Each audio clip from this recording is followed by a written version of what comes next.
Next, the magician has a popular illusion that has stunned millions. Here's his assistant. She's a stunner too. He tells the girl that her hand will have a starring part in this miniature guillotine. The blade of this contraption is razor-sharp steel. He places her hand through a hole in the device. She'd better wave bye-bye now. The way these things work, she won't be able to do it later. The blade goes into the top of the guillotine. There's still time to back out, but she's game. With her permission, he slams the blade down. She screams. Why wouldn't she? He's just sliced off her hand. Well, what did she think was going to happen?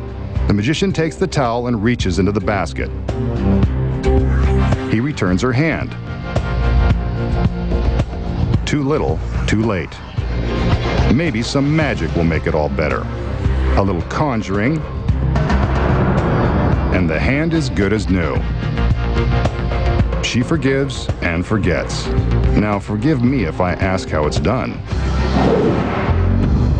So how did the magician plunge a genuine razor-sharp blade through the wrist of his lovely assistant, apparently removing her hand? Of course, he didn't. The secret here is in the miniature guillotine. With the basket removed, we can easily see a large space beneath the opening for the hand. The space is normally concealed by the basket, and there's good reason.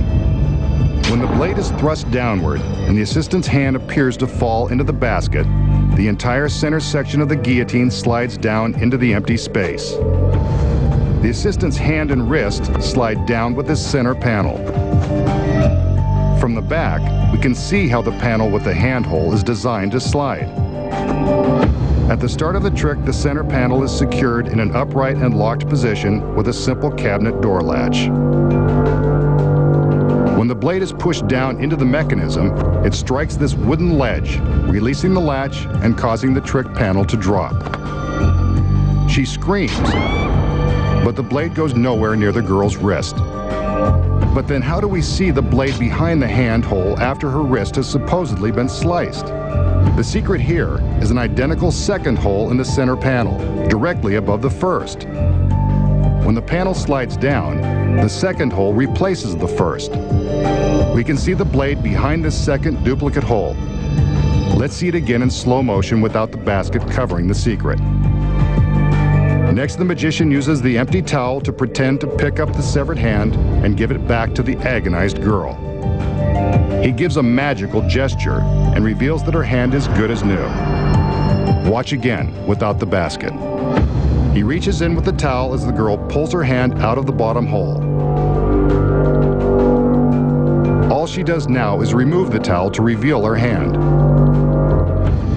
And those are the cutting-edge secrets to a classic trick.